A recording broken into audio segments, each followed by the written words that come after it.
then down arrow it for the next slide. There you go. So again, as I said in my opening remarks, we tend to think about the heart and the brain, but of course, head to toe, we're dependent upon a healthy vascular system. Next. And whether we're looking at a coronary artery, artery in the brain, an artery in our leg, or even just some of the tiny blood vessels in our kidneys or other organs, what we want is something on the left versus something on the right. And this slide always reminds me of a couple learning experiences I had back in the late 90s, early 2000s when I was training in Seattle, University of Washington and beyond. And number one, in one of my first surgical rotations, and I think I was at Providence, the old Providence Hospital up there on Cherry Hill, and I had the good fortune, as it were, to scrub in on a carotid artery endarterectomy. And nowadays, we tend to do a lot of interventional radiology, but back then, they would put someone under general anesthesia and do a large incision in their side of the neck and expose the internal carotid artery for those at risk for stroke because of what we call He wants to know where's the stain or paint you want on the fascia board before he installs it. Everybody needs to mute. Yeah. So, okay, thanks for that. And yeah, just jump in if you have any burning questions. Otherwise, we'll have questions at the end. And so this surgery was remarkable because it was an older gentleman in his early 70s, long smoking history. And basically, when the surgeon opened up his left internal carotid artery, it looked like the picture on the right. It was just a blood vessel that was just coated in this thick yellow-white plaque, and literally preventing blood flow through there. So that surgery, actually, they took a number of instruments and just scraped out that plaque so that it would not break off and go to the brain and cause a stroke. The other memorable part of my training was in my first couple of years, we had a pathophysiology professor telling us about his research lab that included some primates, and they had one group of primates eating a high-fat diet and the others on a vegetable diet, which basically consisted of these pre-made patties, depending on their diet. And when they started looking at some of the early data, they didn't find what they thought they would see. They saw that the cholesterol levels in both groups were not much different from one another. And then you may know where this story's going. They set up a camera in the lab, and as it turned out, these primates were rather smart, and they were exchanging patties. So the vegetarian group was tossing the fat-filled group over to the other primates. And this sticks with me because it was just kind of a pretty cool story from a research perspective and how things can go awry, but also speaks for me about, in that case, primate behavior, but human behavior, which is like, we're going to find that good stuff. And if our brain tells us that fatty food is good, we're going to find it. So anyway, we want the healthy blood vessel on the left. Next, Mary. Yeah. And if you can just down arrow from this point on, Mary, as long as you've got, you'll down arrow and you have to worry about your mouse if that's easier. So we're going to cover a lot of material, and there's some things we won't cover. So let's just launch in. Next slide. The down arrow is not working. Okay. So if you need to use your mouse, that's fine.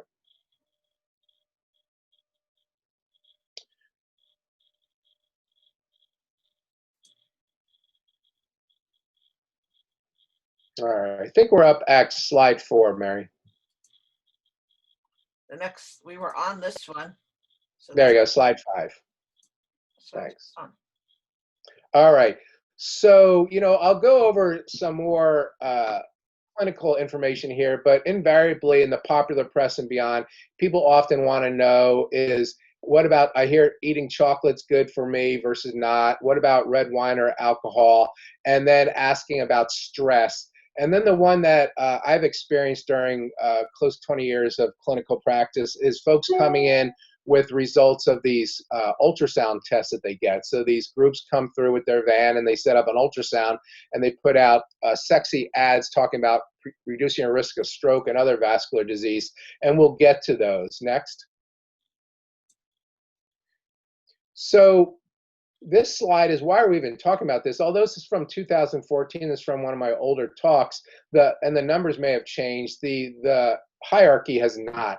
The big blue is heart disease, and then if you add that kind of turquoise on the left side, which is cerebrovascular disease, which is stroke, you can pretty much see that quickly you get to, over 25% and approaching 50% of deaths in the U.S. are directly or indirectly related to cardiovascular disease.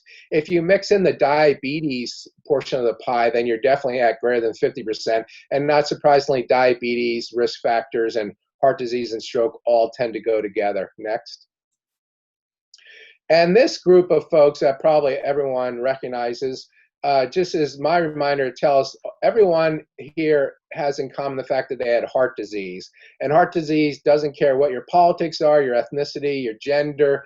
It just cares about your risk factors. So everyone in here either had a heart attack or significant heart disease. Next.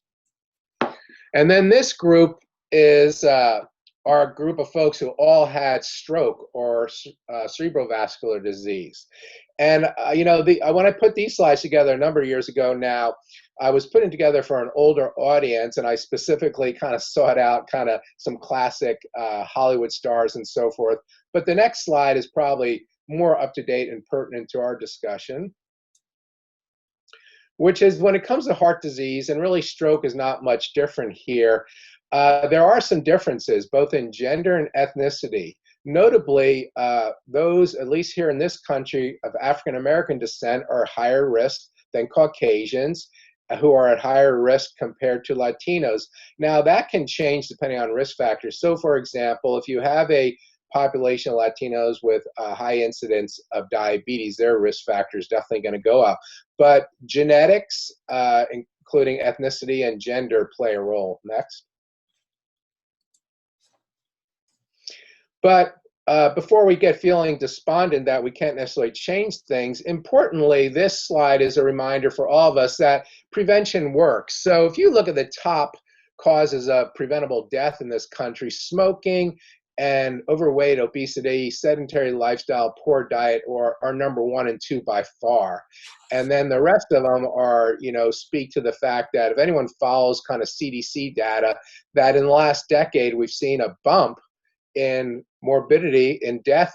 Actually, the longevity of Americans went down in a certain age group, and that was kind of the later baby boomers. So these folks in their 40s, 50s, perhaps early 60s, who basically partied a lot. So these, whether it's drugs, alcohol, and activities related to that, actually caused a bump in the mega data that we look at as a country. But for this purpose of this talk, tobacco and sedentary lifestyles is our biggest enemy. Next.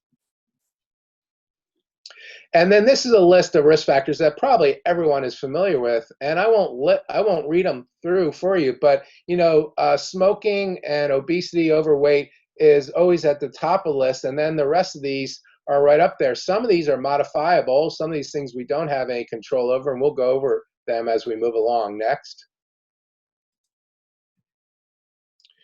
And I'm never quite this cynical when I'm meeting with patients, but invariably, any good clinician will start any discussion about risk reduction around lifestyle. So the discussion should never start with a prescription medication, be it a blood pressure medication, cholesterol medication, or otherwise. We should always be talking about lifestyle. And yet, as we all know in our own lives, habits are hard to change. But this is just a reminder that that's always first, second, and third priority when it comes to better health. And we'll talk more about that. Next. So these are things we can't change. If you come from a family history where your dad and brother or other siblings had a history of heart disease or stroke or high blood pressure, that perhaps suggests you are at increased risk. That said, if all those folks were smokers or overweight or sedentary or other lifestyle changes, maybe it's not the genetics, but just that particular cohort in your family. Of course, the biggest risk factor for almost every disease in this country is age. As we get older, heart disease, dementia, and everything that goes along with those things increase with age. And then ethnicity and gender, which we cannot control. Next. The good news is there's a lot of things that we can control. And as I've stated before, and I'll probably say 4 more times before we're done this hour, is a healthy diet and things we can do like quitting smoking are at the top of the list. I put oral contraceptives for any women who might be using contraception. If you're a smoker, taking birth control pills is just a double whammy that you probably should avoid. And then we'll go through each of these in the upcoming 30 minutes. Next.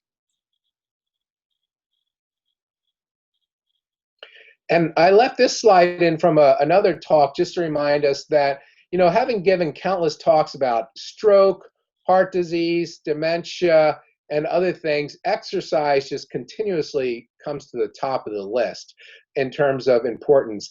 And in this case, since I've spent a lot of my clinical career in the geriatrics world taking care of older adults, I want to remind us all that besides cardiovascular disease risk reduction, exercise increases our functional status, our ability to get in and out of bed every day and get from place to place, reduces morbidity and mortality, notably improves mood. When it comes to anxiety and depression, at least mild to moderate anxiety and depression, exercise is probably the best treatment out there. I prescribe a lot of psychotropic medications, but for those with mild to moderate symptoms, the first step is always, are you exercising? Because daily exercise increases our natural endorphins that make us feel better. Next. And then again, just ongoing reminder that getting moving is important to everything we do. And this is important, you know, as we get older, aches and pains, you know, it's not unexpected that we start getting back pain, hip pain, knee pain, et cetera, as we get older from wear and tear. But not surprisingly, the more you move, the more lubrication you get and the better you feel. So exercise is going to make you feel well better across the board. And if I was talking about sleep hygiene today, which we're not going to, exercise is critical to that also. Next.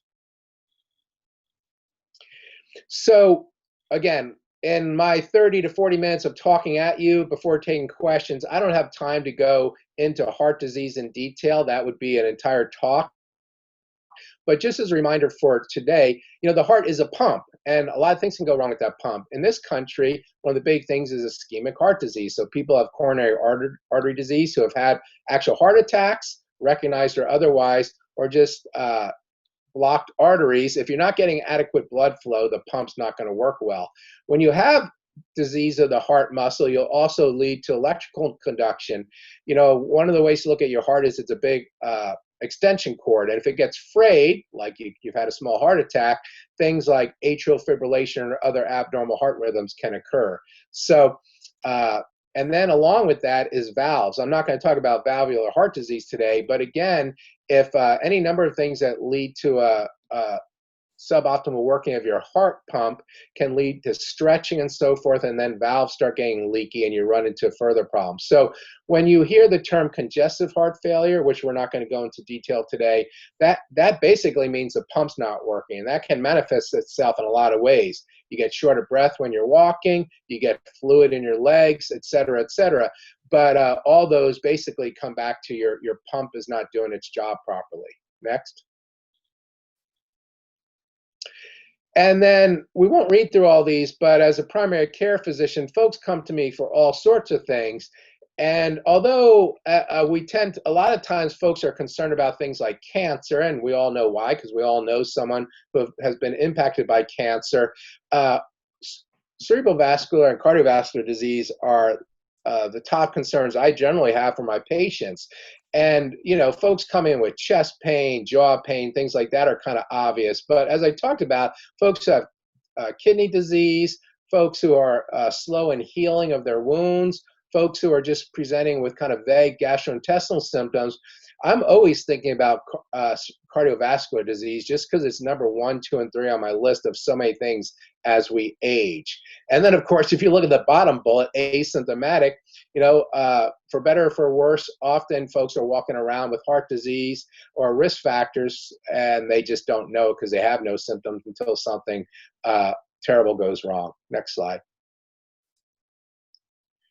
And we'll spend a few slides talking about stroke. There's basically two types of strokes. One is a hemorrhagic stroke, or when you bleed, and that's on the left. And basically, if you have high blood pressure or other risk factors, poorly controlled blood pressure, a blood vessel can burst. And when that happens, it bleeds. And that's what happens when you hear about a hemorrhagic stroke. That's what's happening. On the right is what we call an ischemic stroke. And there's a number of ways to get here, but ultimately it's a clot of some sort. And those clots can occur from a variety of sources, which we'll look at next. So the picture on the left, actually, let's skip. Let's go to the next slide, Mary.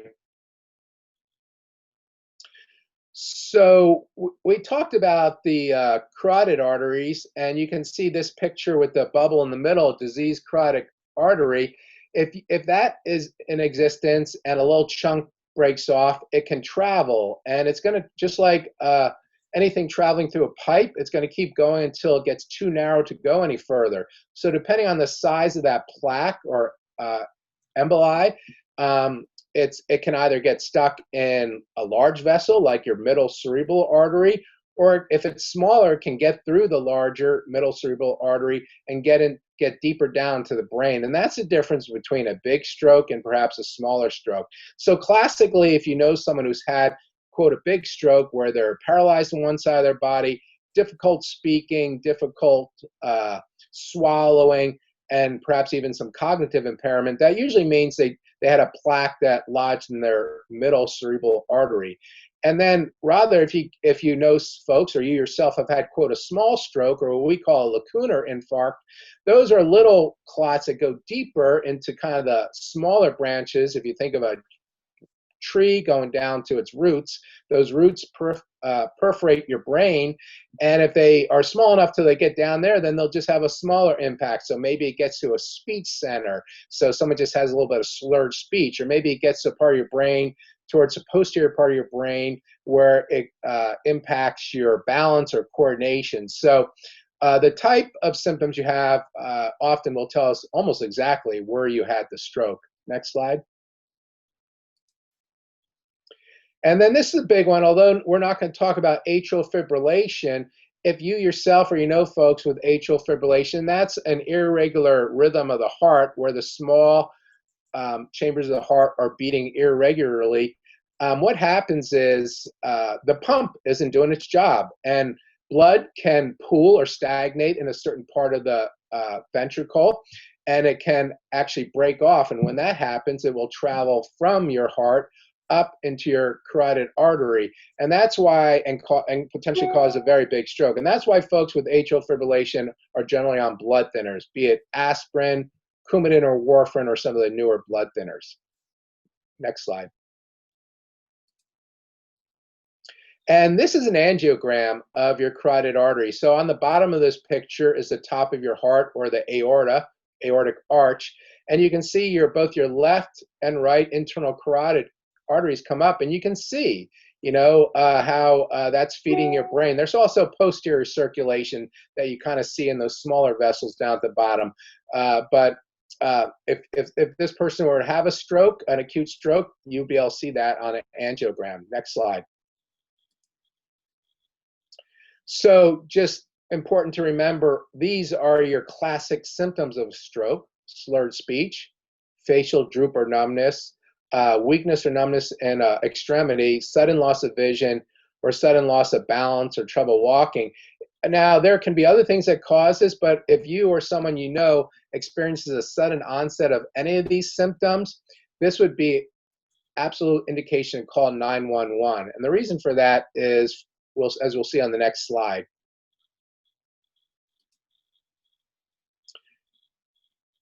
The importance for folks having an acute stroke is whether they can get to somewhere and have an intervention, because this slide shows is a type of MRI or CAT scan. I think it's an MRI, and you can see in the upper left that white area is where blood has been occluded, and you're seeing developing damage to the brain tissue. And then the color to the top right shows blue is where we have good blood flow, and the green and red is poor blood flow. And so if you can get someone to a hospital, including here, Olympic Medical Center has telestroke with Swedish Hospital. They can give you, if you meet the criteria, a intravenous medication that will dissolve the clot. And on the bottom, you can see where you can go from what could be a devastating stroke to perhaps no residual symptoms or very minor residual symptoms. So that's why if there's ever a time to call 911 and get to the hospital, it's with stroke symptoms. Same thing applies for heart attack. And now we don't have a cardiac lab here. You would have to get transferred either to Bremerton or Seattle. But in both cases, the sooner you get to someone who can open up that occluded blood vessel, the more likely you are to walk away with minimal deficits. Next slide. And I put this slide in at the last minute just from one of my dementia talks because, you know, one of the top causes of dementia is Alzheimer's disease, which we're not talking about, but often there's mixed dementia, and that includes vascular components. So folks with vascular dementia don't necessarily have a history of big stroke. In fact, I've often diagnosed folks with vascular dementia, and they or their family say they never had a stroke, and I say, I believe you. But when you look at their MRI or CAT scan, you see these changes, which are kind of classic changes associated with peripheral or arterial disease, or what we used to call hardening of the arteries, right? So if you're a baby boomer or older, and you grew up on a good old-fashioned Western diet of red meat and other, you know, fatty foods, then over time you've had atherosclerosis, and we don't use that term a whole lot anymore, but you can have small, little areas, chronic areas of impact on your brain, and they all can amount to dementia as you age, especially in conjunction with the pathophysiology that accompanies Alzheimer's. So I think when it comes to dementia, what I remind folks, including myself, I have a strong family history of Alzheimer's disease, which occasionally freaks me out, is that that's not all she wrote, because you may have a genetic predisposition to Alzheimer's, for example, but if you can modify your vascular risk factors, maybe it's 10 years longer than you get compared to your parent or grandparent as far as the onset, and that's a huge difference. Next slide. And this is just to remind me, I'm not going to go in details, but if you can see along the bottom, cholesterol, smoker, gender, diabetes, age, everything adds up. So we can't necessarily change our gender or age, but we can impact the control of diabetes if we have it, our cholesterol, blood pressure, and absolutely if we're a smoker, we can quit that. So, you know, many diseases, I should say, are the cumulative effect of many variables, and the more things that we can impact for the positive, the better off we're going to be. Next. So we're not going to hover on this slide too long, other than to say just smoking is just hugely low-hanging fruit. It's not easy to quit smoking, but if you or someone you know is struggling with quitting smoking, what I would say is that's a place to start. And if it hasn't worked, to just try to go cold turkey. There are pharmaceutical things you can try. So if you or someone you care about are still smoking, that's step one. We'll get away from the tobacco. Next. And then healthy diet. And again, this slide, really every slide I'm showing you today could be an entire talk in of itself. And we can spend some time in the question and answer. But generally speaking, the allopathic medicine literature that I tend to hang out in is a Mediterranean style diet. And of course, everyone's diet is individual, and it depends on where you live, the cultural component of and social component of where you're living. But basically healthy fats, I don't say low fat, I say healthy fats, and fresh fruits and vegetables are key. And then of course the omega-3 fatty acids, things that we get in salmon or other oily fish and certain plant sources, and then supplements, and we'll talk a little bit about that. The other thing about a healthy diet that we're all familiar with is that it can lower your blood pressure. So this slide is actually from one of my blood pressure talks, but I kept it in this one because I often get folks who don't want to be on medicine for their blood pressure, and we go through a whole list of things that they can do. Cut back on alcohol, eat better, exercise, lose weight, and all those things can lower your blood pressure 10 or 20 points, or even higher depending on where you started. Next slide. And again, when it comes to stroke, and I'm intentionally bouncing around a little bit in this talk because heart attack and stroke risk factors all go hand in hand. And while there's some nuances related to what I would do for someone who had a stroke versus what I would do for someone who had a heart attack, the risk factors are all the same. And blood pressure control is important for both, particularly with stroke. After smoking, or perhaps even greater than stroke, smoking, when it comes to stroke prevention, blood pressure control is paramount. So if you're out there and you've been told you have high blood pressure and you've tried lifestyle modifications and you just really don't want to be on medication, I get it.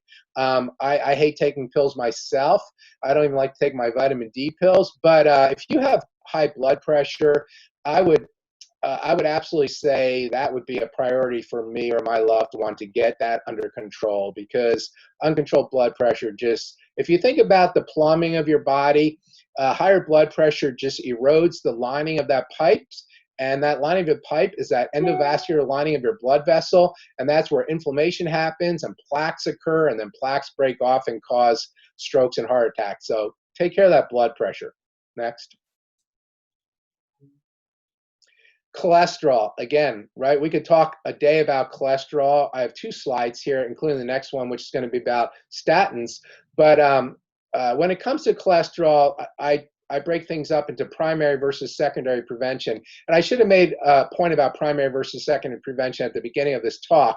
When we talk primary, that is someone who has not had a stroke, someone who has not had a heart attack, are there things we can do to prevent it? Versus secondary, meaning someone already has established heart disease, whether they've had a heart attack or not, or have had a stroke, and what we can do kind of after the fact to prevent another stroke or heart attack. And, probably everyone on this call has had their cholesterol checked at one time, and you probably sat down with your healthcare provider and looked at the total and the the HDL, which is your good cholesterol, and your LDL, which is, quote, the bad cholesterol. And honestly, in the last 10 years, even the last 5 years, the paradigm on how we approach cholesterol has changed dramatically.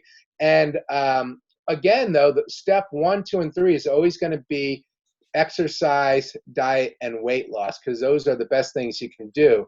And then certainly for folks who have had a heart attack or stroke or other cerebral vascular disease, we're going to quickly go into medications. Let's go to the next slide, Mary. When it comes to statins, again, we could talk for a very long time about this. I've spent 40 minutes at a time one-on-one with many patients over the years. And if there is a topic in medicine, from my perspective as a family physician, that lends itself to individualized and patient-centered decision-making, this is it. Statin medications, there's so much press on it. Some people think they are great. Some people think that they are the spawn of the devil. And the fact of the matter is there's copious data that suggests that if you have cerebral vascular disease, a statin can markedly lower your risk. So I just want to spend a minute on primary prevention. So there's a lot of risk calculators out there. And I reference one here, the 10-year American Cardiology group and the American Heart Association. And they have a 10-year risk factor. And basically, as recently, I'll say 5 years ago, if I sat down with you as a 50-year-old, 60-year-old, we would kind of look at your LDL, your HDL, and we would kind of talk about dicing and slicing that. Anymore, I don't want to say the LDL risk level does not matter, but really what matters the most is what is your 10-year risk. And if it's 10% or greater, or you have a lifetime risk of 39% or greater, and I'll comment on that here in a moment, a statin generally is recommended. That said, I have plenty of people that have no interest in being on statins, and when it comes to primary prevention, that's perfectly fine with me. I'd much rather you get moving, that you eat a healthier diet, and if needed, lose weight. I'll take those 3 things over any medication anytime. But I also have patients that are just like, look, doc, this is the best I'm going to get to as far as diet and exercise. So what else can I do? And I'll say, well, given your risk factor of greater than 10% over the next 10 years, going on a statin would probably be a prudent thing for you. And the dosing of this really depends on your level of risk. So folks who have a risk factor risk of 5 to 10%, 10 to 20%, or certainly anyone greater than 20% risk over 10 years, you're going to want to be on a pretty good dose of a statin based on the data. The 39% over lifetime risk, honestly, I've not done that calculation much. I came across that when I was updating this presentation. But if I'm sitting down with a 30-year-old who tells me that their dad and uncle both had heart attacks at an early age and they're pretty healthy, if I calculate their 10-year risk at age 30, it's probably pretty low, right? It's certainly hopefully it's less than 5%. So by any standard, they're not going to fall into a category that I recommend a statin. But there are some calculators out there looking at a lifetime risk. And if you look at that generally healthy 30-year-old who maybe has a strong family history, and their lifetime risk gets into that 39% or greater, then maybe at age 30, a statin makes sense for them. And again, I've never been one to push statins. I absolutely believe the data is there to support statins, particularly in secondary prevention. But this is really a patient-centered decision. And I can't make a broad recommendation for this group because you really need to sit down, look at your risk factors, and talk with your healthcare provider and make a decision that's right for you. And we'll have this exact same discussion in about 2 minutes when we talk about aspirin. Next slide. Again, in case I haven't beat this drum enough, this slide basically is a reminder. The y-axis just is incidence or likelihood of a cardiovascular event, actually MI event, coronary myocardial infarction event. But basically, you're higher risk if you're inactive. If you exercise a little, it goes down. More, it goes down, and then moderate. And interestingly, this bar graph bounces around a lot. But the take home for me on this is just encourage my patients, get moving. You don't need to train for a marathon. You just need to start walking around your block a few times, and we'll have a slide on that coming up next. Whatever you do, keep doing it. And here's some, measures from a number of different observational studies. At least 30 minutes a day is a good marker. That doesn't mean you have to walk 30 minutes a day at one time. If you're still working, you're not retired, and you work in an office building, take the stairs, walk around, things like that. 30 minutes cumulative over the course of a day.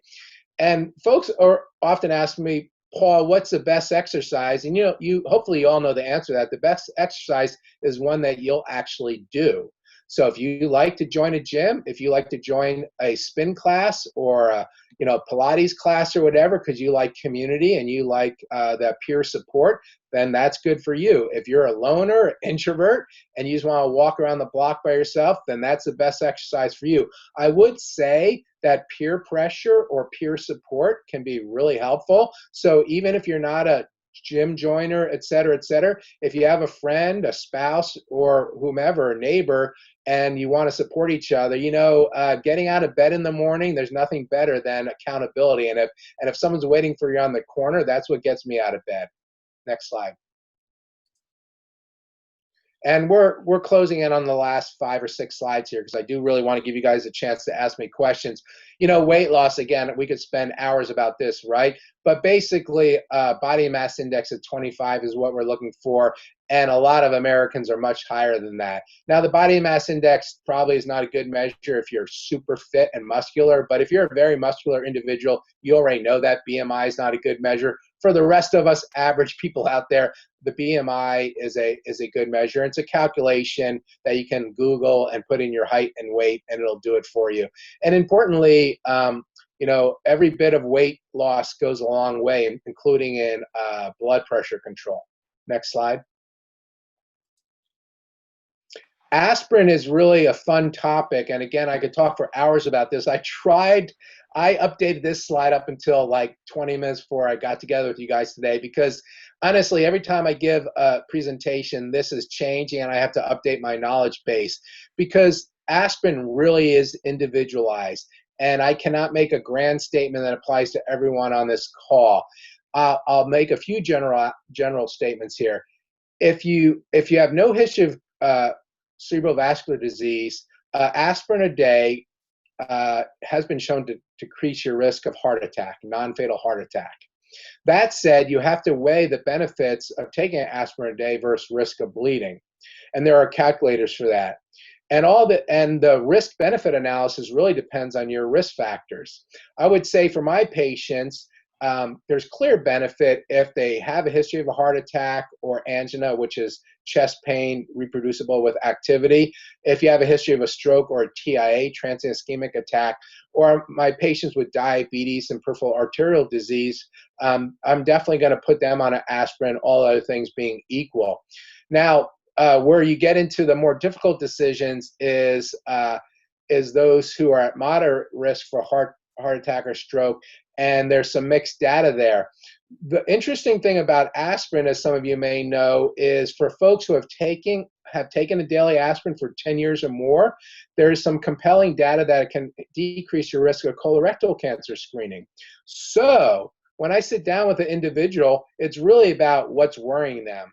If you are worried about a heart attack because your dad, your brother, and your uncle died at a young age from a heart attack, you're probably going to lean towards taking an aspirin and be less worried about the risk of a bleed in your stomach or even in your brain just because of your particular risk factor.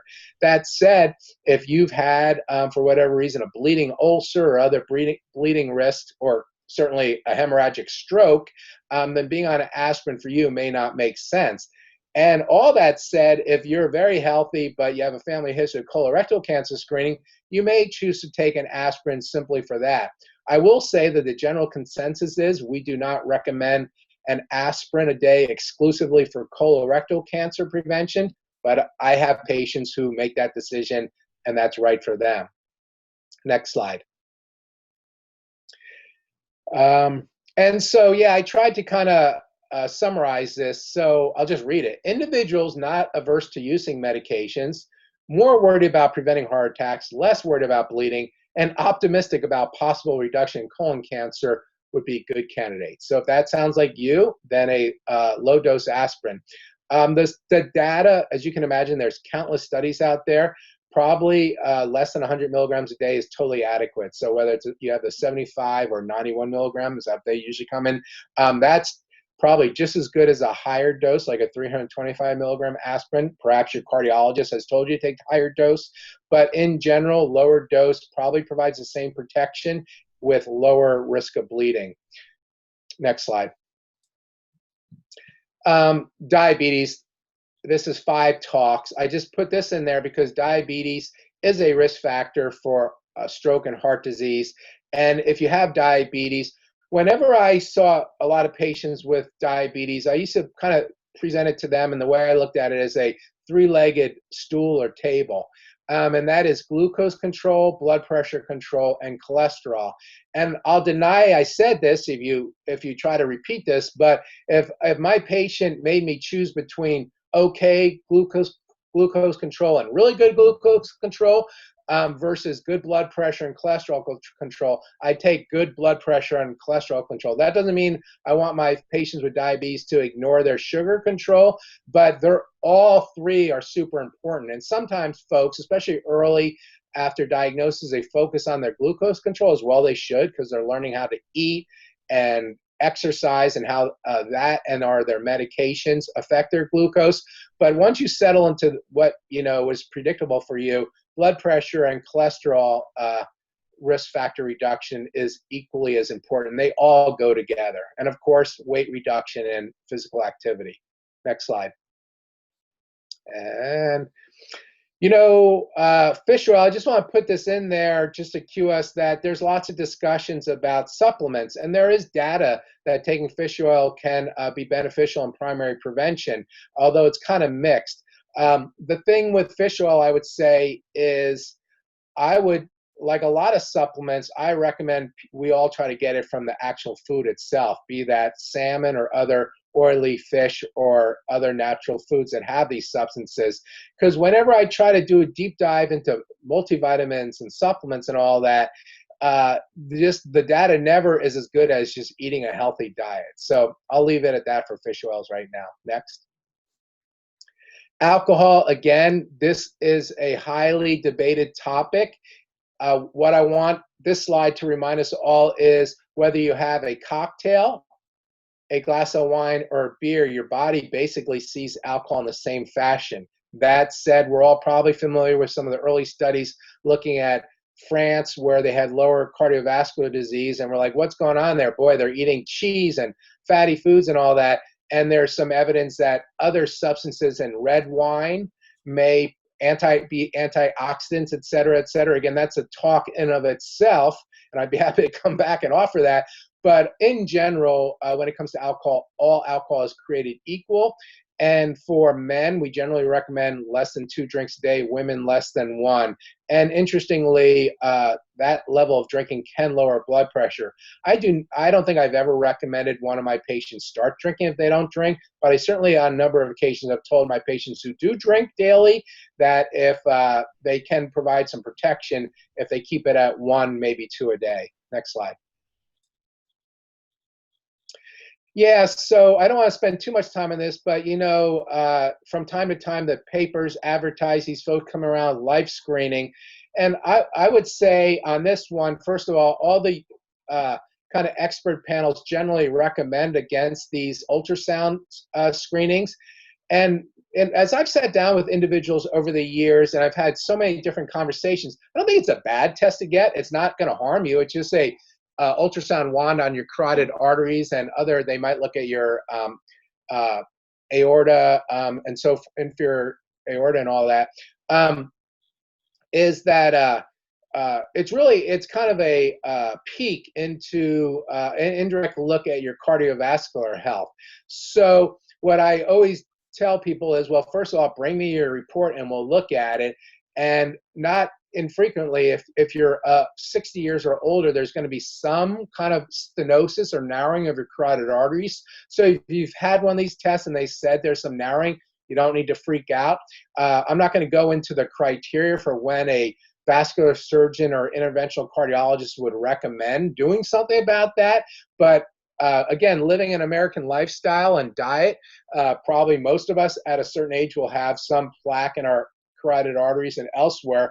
And I would just say for my patients over the years, if you need a wake-up call, sometimes they'll provide it. If you need a reinforcement that diet, exercise, and risk factor modification are important, this can provide it. But beyond that, I've never seen these kind of save anyone's life. Next slide. Chocolate. Honestly, I probably need to update this slide because I haven't looked at this data in a few years, and I did not for the purpose of this talk. But the last time I looked, dark chocolate, cocoa-rich chocolate, a little bit can be helpful as far as lowering blood pressure and perhaps providing some anti-inflammatory properties and reducing your risk of vascular disease. But if you're like me, a little bit of chocolate is never enough. So probably in the same fashion that I would not recommend someone who doesn't drink start drinking, probably if you don't eat chocolate, I wouldn't necessarily recommend you start eating chocolate. But if you like a little bit of sweet and you can get the cocoa-rich type, a little bit of that may be beneficial. Next slide. And I left this slide in from a recent talk I gave on dementia prevention, mainly because it just is a reminder that although the stuff we talk about today is kind of that lower left, exercise, diet, and then, these other risk factors, smoking, weight loss, etc.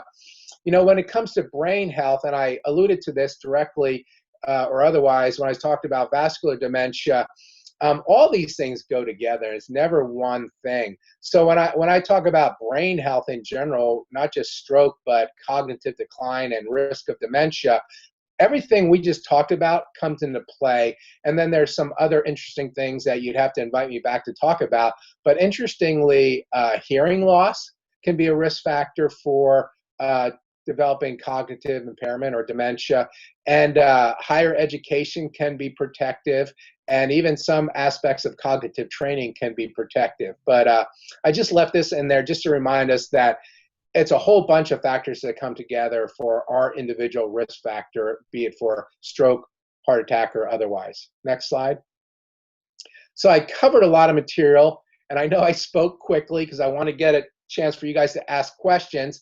And we did not cover a lot of things. I did not talk about how I would treat you if you've had a heart attack or stroke. I didn't talk about cardiac stress testing. Again, all these things are an hour long themselves. And as a geriatrician, I've taken care of countless people after strokes in particular, and the rehabilitation. And again, those are really topics in and of themselves. But I just wanted to note that I did not have time to get into that at all. Next. So with that, I want to thank you for your attention. And I know I went through things quickly, and I covered probably a couple years of med school in 45 minutes, and we had a late start, but I don't have a hard stop, so I'm happy to sit around and take questions for as long as you guys have them. Everybody, you can unmute if you would like. And per your last slide, you were saying you didn't talk about this or this. This is the time to ask those questions. You know, how do you treat me for recovery? You know, how you talk more about detection and prevention. So ask questions, folks. That was a lot of material. You're here for a reason. So pick his brain. So, Dr. Cunningham, I've got one. This is Dave Fisher. Hi, Dave. You mentioned that on the statins, a separate discussion for those who do not tolerate statins. Yeah. So I was on a statin probably 20 years ago, and my wife said it started to affect my memory. Mm-hmm. And my primary physician right now is recommending I go on one of them. And so I'm kind of having mixed feelings. I told him I'm going to try to lose weight, but we'll see how that goes. So is that what you mean by tolerating them, the side effects? Yeah, so of course, as you alluded to, the most common side effect from statins is some muscle aches and pains, or what we call myositis. And but certainly, I've had patients tell me that they think cognitively something was going on, and you know, the fact of the matter is, you know, one of the other things I learned in medical school, one of my mentors told me the following. I don't usually share this with patients, but I think it applies here. Every medication is literally a poison, right? When pharmaceutical companies develop a chemical to do something, what it's doing, it's doing something to a cellular pathway, right? And so by definition, that's what a poison is, right? That you are blocking a cellular pathway. Well, we've come up with a lot of substances that blocking a particular cellular pathway can lead to things like lower blood pressure, lower cholesterol, et cetera, et cetera. So, but there's very few medications out there that are super selective, right? So what is a good poison, as it were, and I hate to use that term because then people say, oh, Dr. Cunningham says medicines are poisons. That's not my point, is that we choose certain chemical substances for what they do, and in some cases, these adverse effects are good for us, lowering cholesterol, lowering blood pressure. But unfortunately, there can be a lot of things that go along with it. If you've ever pulled out the long information sheet on any prescription you get, of course, it's ridiculous, right? So that's just kind of the context of my response. I tell folks not to lose too much sleep if they can't take a statin. Now, if I was sitting here and next to me was a cardiologist and all they do is take care of people who've had heart attacks, they would say, do not listen to this guy because statins save lives. I do not disagree with that. Statins can be very beneficial. That said, I take care of a lot of people with a lot of different side effects and a lot of personal preferences. And whether it's your wife whispering in your ear saying, you know, you're a little goofy when you took that statin, or you notice it yourself, that's important, you know. And so if you can't tolerate a statin, don't lose sleep over it, but what can you do about it? Now, for folks who have had heart attacks, there are other classes of cholesterol-lowering medicines right now, and I didn't go into those, but you might want to, if you have a cardiologist, you don't have to reveal your medical history here, but if you've had a heart attack and you have a cardiologist or your primary care provider, there are other classes of medications that can lower can lower cholesterol, and or more specifically lower your risk for future heart attack other than statins, and I would say just talk to them about that. I also, thanks for picking out that bullet. I kind of blasted through there. I also there was a bullet there about coenzyme Q10. And, you know, like everyone, I read like the People's Pharmacy in the paper every week. And I like some of that stuff. The data for taking coenzyme Q10 is not robust. There's nothing wrong with it. I don't think it's going to hurt you. Some people have suggested that taking coenzyme Q10 can help with some of the side effects. So that's another thing to consider. But when I was reviewing it last night, the data was not robust on that. Did I answer your question? Yes, thank you. I have a question, kind of a general question. Which is more prevalent, heart attack or strokes? And the time element of getting to people. I live on the south part of the island, and I would guess to get anywhere it takes 20 minutes, and then that isn't even to a hospital. So could you address that? Yeah, really good question. So first of all, heart disease is greater than cerebral vascular disease or stroke, okay? That said, stroke is the fourth, last time I checked, fourth leading cause of death in the United States. So stroke is right up there, but heart disease trumps stroke, as it were. As far as timing, stroke, as far as getting to a place, your brain is a little less forgiving than your heart muscle, right? So we want to get people who are having stroke symptoms to the hospital within a couple hours, really, right? Whereas if you're having chest pain or angina equivalent, you have a little more leadway. So if that's what you're asking me, if you can get to a hospital quicker around stroke, that's pretty vital, because the window for giving these medicines that can lyse or break down the clot is much narrower than what we can do as far as opening up a coronary artery. Well, Dr. Cunningham, per John's question, if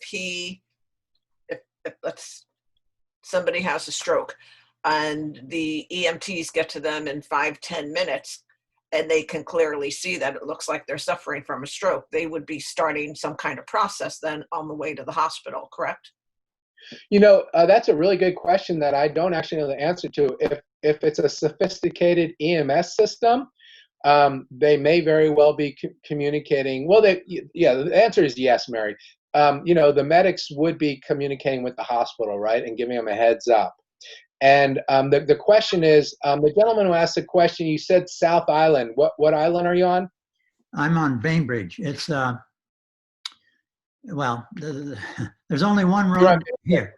I'm on Bainbridge. Yeah, so Bainbridge is a good place to be because you have pretty quick access to Silverdale, right? And well, it's St. Michael's now, right? Used to be Harrison, St. Michael's, It's and 45 minutes. Is that correct? St. Michael's? Yes, it's about 45 minutes away. Yeah, so you're actually situated, I mean, in worst case scenario, you're situated nicely as far as getting to a hospital that has the ability to do interventions, particularly around heart disease. They have an excellent group of cardiologists there. They also happen to have an excellent group of cardiothoracic surgeons if you ever were faced with the need for a coronary artery bypass or valve replacement. So St. Michael's is a good place to get to as soon as possible. And For also, folks, I was just going to say, also, John, maybe we live on the North Olympic Peninsula. Getting to Olympic Medical Center in Port Angeles, they have telestroke, as I mentioned, and they can give the medicine for stroke. For a heart attack, you will be put in an airlift and sent to either Bremerton or Silverdale or Seattle. and the next seminar after you today, Dr. Paul Cunningham, is Life Flight Network. And here we are in the West Sound, and it's somewhat rural. So John, somebody on Bainbridge, the EMT can take them to the fire department over by Madison and 305, and there's a helipad there. Life Flight Network operates in definitely Sequim, Port Angeles, Port Townsend. So there's definitely ways to get people to medical facilities ASAP. Yeah, and just as a side note, Dr. Michael Kopis, who some of you may know by name or otherwise, who was retired here in Sequim, actually. He was the head of the Harborview Emergency Room for decades and an icon in the healthcare world. I'm laughing because if you worked for him as a student or a resident, you know him well. He's a really remarkable guy. But he, under his leadership, Seattle or King County was one of the, I think, the first medic unit in the country to start carrying defibrillators, right?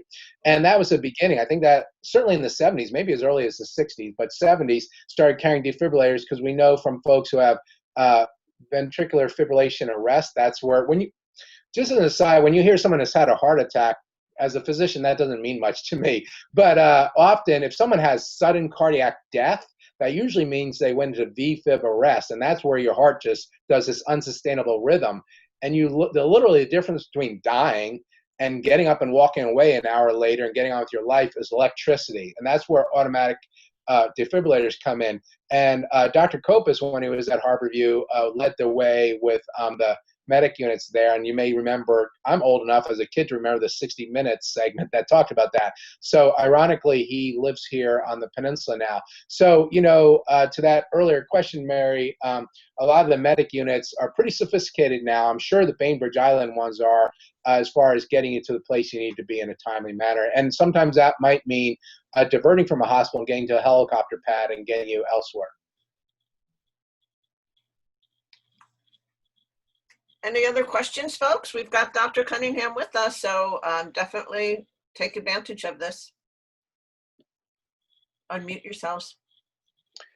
Anything I said that you shook your head and said he's crazy, or that doesn't make sense, or anything?